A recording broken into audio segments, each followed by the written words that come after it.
I've got 3 pages of notes, and I was told before this that when I was speaking to Peter Mumbercat that, people have taken 10 minutes and they've taken 50 minutes for this address.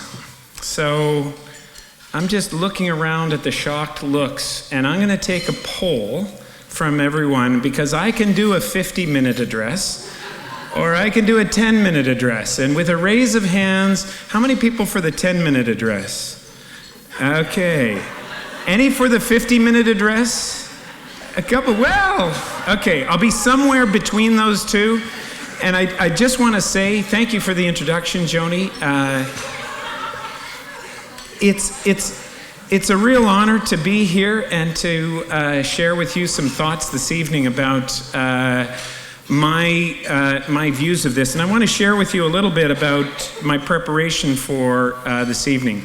But before I begin, I actually want to set you up for questions and answers beforehand. I will ask you at the end of my address to sort of ask some questions, perhaps related to what I'm talking about, or perhaps related to what's of greatest interest to you over the next little while. So I just want you to think about those questions in advance, and hopefully we'll be able to get a discussion going, because I think that your ideas are certainly more important than the ones that I'm going to share from the podium here today. This is the 41st annual of these events. I am absolutely amazed at that.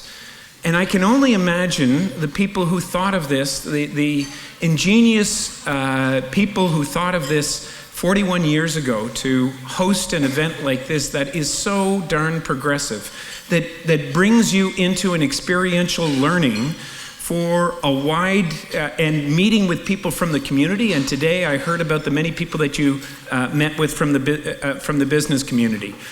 And I know some of their names, and I know their reputations, and I know that my name was on the billboard out on the Bedford Highway for the last couple of weeks. You can't imagine how many of my friends have sort of been knocking on my door or sending me questions saying, "What's with you in lights on the Bedford Strip?" I got a note from my friend Billy Shea the other day, and he said, "So Dano, you taking your act to Vegas after you're in the big lights on Bedford Highway? You got an Elvis impression that we haven't seen?" Now, I'm not sure how many of you, besides Dr. Lumpkin, know exactly who Elvis was, but I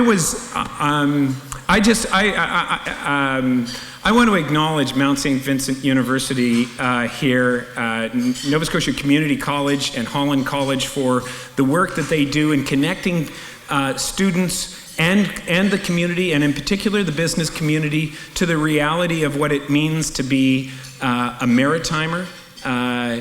The Mount is one of my favorite institutions in Nova Scotia, and when I think of that, I think not just of the people who are here now, but I think of the amazing Sisters of Charity that started this university so many years ago. Feminist Catholic Sisters of Charity who really recognized that there was a place for women in the broader world, and we need to ensure that the playing field is leveled. I think of the modern work that happens here. When I was speaking with Elizabeth Church at the table that I was sitting at before dinner, she was telling me that on a per capita basis, there is not a university around that has as many co-op experiences as Mount Saint Vincent University. And I think of all of the other amazing high reputation programs that come out of this particular school. The co-op program in particular is one that's of special interest to me. Many of you would have heard about what's called the Ivany Report, the Now or Never Report, the 1NS Report, that talked about the many economic, demographic, and attitudinal challenges in Nova Scotia. I've been lucky enough to sit on a group called the 1NS Coalition, the son of Ivany, as it were.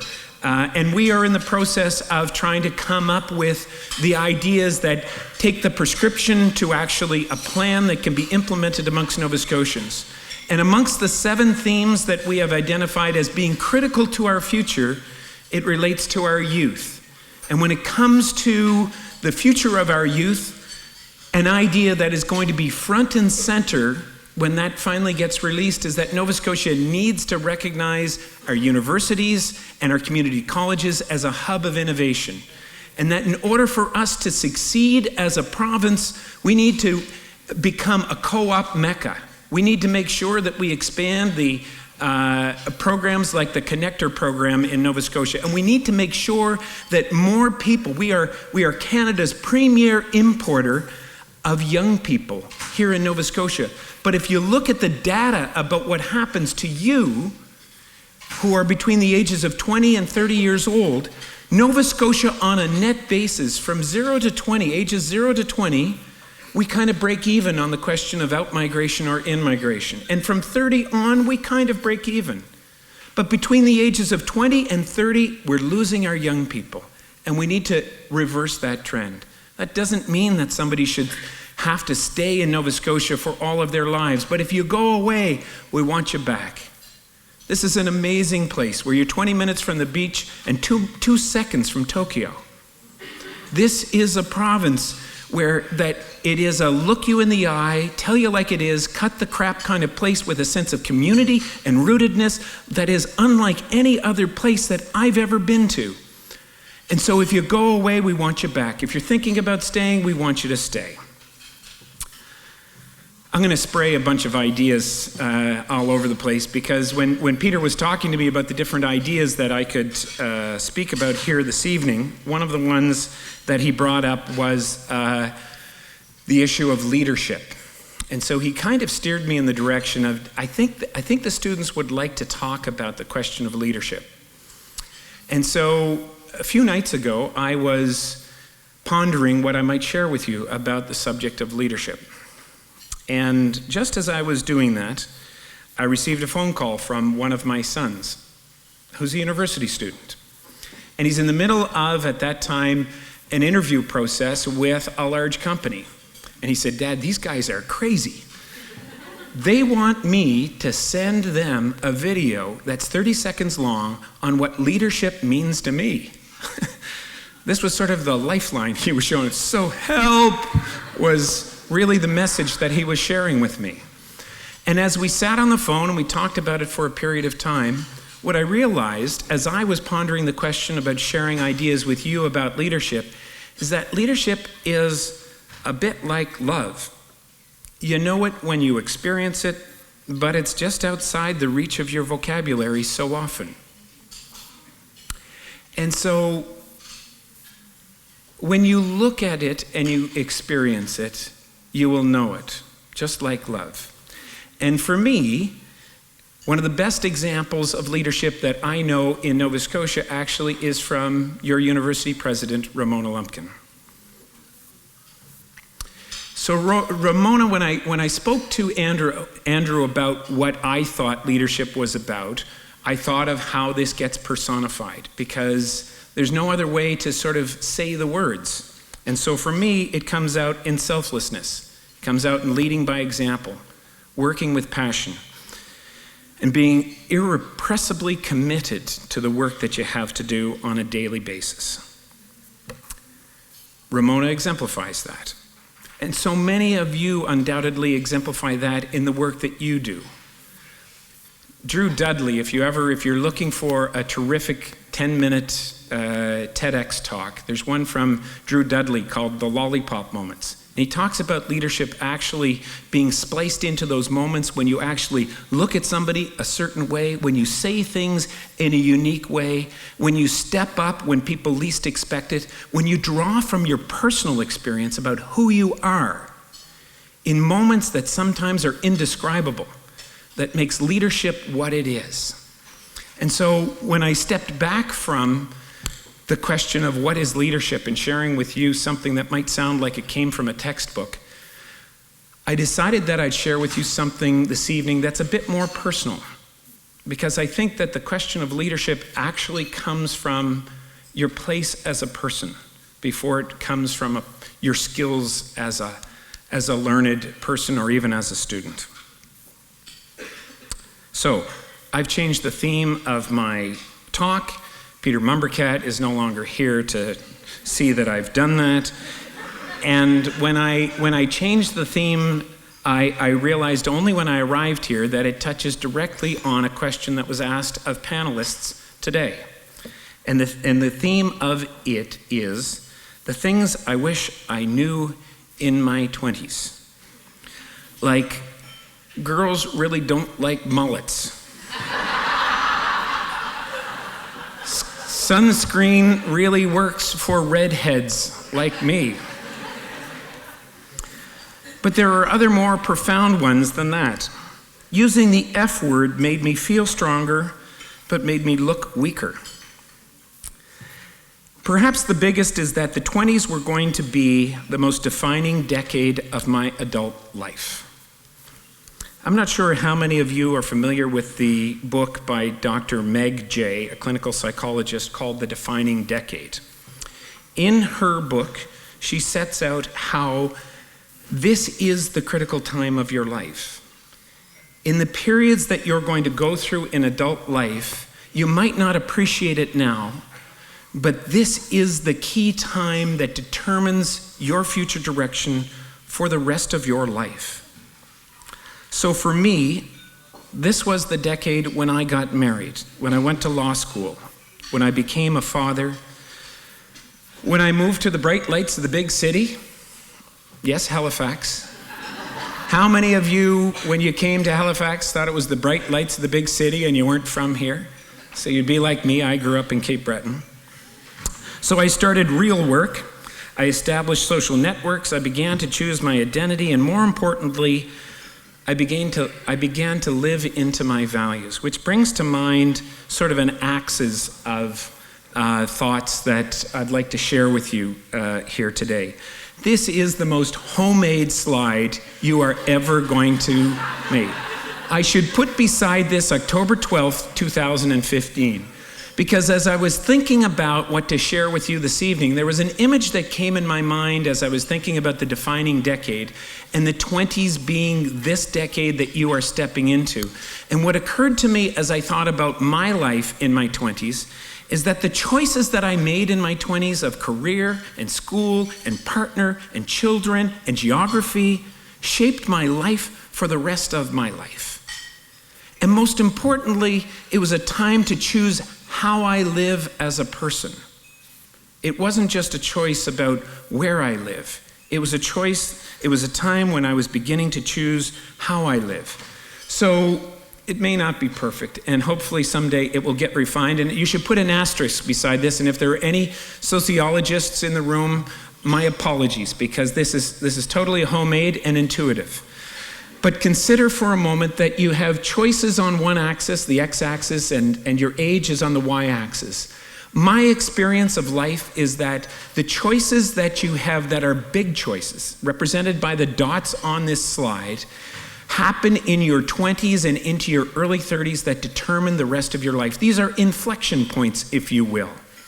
And you can make choices that sort of send you off in a direction that you're not happy with, but what you might find is that when you get into your 40s and your 50s, those inflection points become fewer. The groove will become deeper. You will become more of the person you are patterned into being, and you will be making fewer choices that are from this liberated, owned space of who you are as a person. So if there is a single message that I would have for those of you who are students, it is that this is the defining decade. What you do and what you say, and in particular, how you hold yourself in the values and choices that you make are critical. And so here are the things that I began to learn through that period of, and I had an imperfect period through my 20s. The first one is that comparison is the thief of joy. When you're in school, everyone's wondering who's the teacher's pet, who's getting the good marks, who's got the good reports, who's contributing more to a reward, who's popular, who's athletic, who's going to succeed when they get out and whatever success might look like. And if you're caught in that game of comparing yourself in look and feel and social life with somebody else, there is an inverse relationship to the way that you're going to live your life or how much joy you're going to have. So I invite you to consider that as you go through your 20s and you think about those people who appear to be rocketing in one direction, and you may feel like it's time for me to stand still, appreciate that comparison may be the thief of joy. The second thing that I'd invite you to consider is that the most difficult experiences in your life may turn out to be the greatest gifts in your life. This is a paradox that's going to haunt you forever. But when I was your age, I was a university student who had defined himself as a Cape Breton hockey player. And I went to one of the universities not far down the road. And I made the hockey team in my first year, and I was on a scholarship, and I thought, well, this is just the way that life is supposed to turn out. I was the third generation from my family to be playing for the St. FX hockey team. And I injured my knee in the middle of my first season, and when I came back the next year, I heard from the coach that you're not good enough anymore. Everything about how I held myself in my community of students crumbled. I was completely devastated by the experience, and it was the worst experience that had ever happened in my life. It took me a while psychologically to even talk about it with people. But eventually, here are the things that happened as a result of that. I became involved in student life. I met my wife. I became involved in the Students' Union, which if I hadn't, I might not have made it into law school, which changed my life in so many other ways, which gives me opportunities to be in front of you, I think, in many ways now. Getting cut from that hockey team was a profound change in my life. And so I went through my young adult life, and eventually, as I said, I became a father when I was 29 years old. And I had these incredible views of what my son or daughter was going to be like. He or she was going to be worldly and brilliant and have it all together and handsome and funny and humble. And on the day that my son Patrick was born, September 25th, 1990, the beautiful young child that came out and greeted us had Down syndrome. And suddenly, all of those expectations that I had about my life had changed. And we were faced with a whole new question about how we, my wife Sheila and I, were going to deal with these new challenges. I won't take you through the long story of it, but what we learned in that process is that Patrick has, without a question, become the greatest gift in my life. He has slowed me down, he has opened my mind, and he has softened my heart. So I invite you to consider that the most difficult experiences in your life may in turn out to be your greatest gifts. So try not to keep score in the moment. Have some equanimity to consider the bigger picture. Which brings me to the third sort of thought that I have. And it's about distinguishing between pursuing a direction and pursuing a destination. What happens, you may be sitting in this chair and thinking to yourself, well, when I graduate, I intend to be on this path with this company doing X, Y, and Z. And by the time I'm 30 years old, it's going to look like this, and I'm going to be married to somebody who has this kind of a job, and we're going to live in this kind of a place. If you have that kind of a thought going through your head, it's a terribly dangerous one. If success only means that you reach that destination, because as I described in that second rule, is that life is apt to take you in a new direction. And if you resist it, if you compare yourself to what might have happened, if you don't accept that difficulty actually may be taking you in the direction that you're really meant to be going in, then you're going to be living a life of resistance and strained energy. We hear people talking about climbing the ladder, the corporate ladder or something like that. That image doesn't resonate with me because life is more like climbing a tree than climbing a ladder. And when you climb a tree, you imagine that, well, the branch actually goes in this obtuse direction that you never expected. In the middle of nowhere, suddenly something breaks. And your choice is to try to force it straight up or go with it. And then it breaks again. Life is more like a tree than it is like a ladder. And so your responsibility, I would suggest, is to be curious. It is to remain open-minded and even vulnerable. My belief is that the more we allow ourselves to be seen for who we are and accept ourselves for who we are, the greater our leadership qualities become. That is the birthplace for growth, purpose, and freedom. I have been lucky enough, and when Joni was doing the introduction, she described a variety of things. I've had a crooked path through my time, and I don't want any politician jokes when you think of that. I've had a crooked path. But that path has led me to the strangest thing that a Cape Breton hockey player would ever think he was doing. I co-created and co-lead a personal development retreat in a wilderness setting. And if I had a bucket list this past June, I was lucky enough to do something that was clearly on my bucket list. We've had these weekends now. I just had one this past weekend. There have been 13 of them.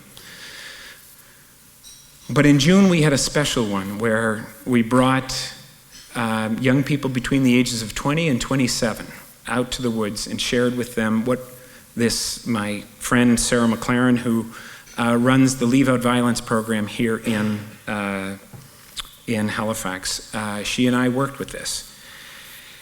And we welcomed these young people through this process, and we said, you can call it leadership if you want, and some of you may have come on this weekend a little scary about telling your friends that you were going on a personal development retreat, and you called it leadership. But I assure you, it's personal development, because personal development and leadership are so interconnected that we need to embrace the two, which brings in the vulnerability question, which invites you into the question about what you're personally asking yourself about your direction. This idea of change is one that's really powerful for me. And that if we remain curious, like the tree, we are always going to continue to change. When I unexpectedly became a public figure 13 years ago, I stood on a stage at Pier 21 and said to the people of Nova Scotia that I wanted to be their premier. I never became their premier, just in case you're checking your smartphones. But I became the leader of the Nova Scotia Liberal Party after I had declared that. And in advance of that first speech that I was going to give, I went to my experienced team and I said, team, here's my speech, and it contains a poem. And the poem is about change, because I think just like individuals who need to change, we as Nova Scotians, if we're going to get to where we need to be, need to embrace change. And my experienced, able team, and they were, sort of huddled, came back, raised an eyebrow and said, nah, Danny, we don't do poems in politics. And so I didn't say the poem. I said one line from it, and I didn't even reference it as a place in a poem. But I think that that poem applies as much to Nova Scotia as it does to us as emerging and aspiring leaders, and how we hold ourselves as individuals. I'd like to share this poem with you in closing. It's from an author unknown. And it says, if you always believe what you've always believed, you'll always feel the way you've always felt. If you always feel the way you've always felt, you'll always think the way you've always thought. If you always think the way you've always thought, you'll always do what you've always done. If you always do what you've always done, you will always get what you've always gotten. If there is no change, there is no change. Thank you very much.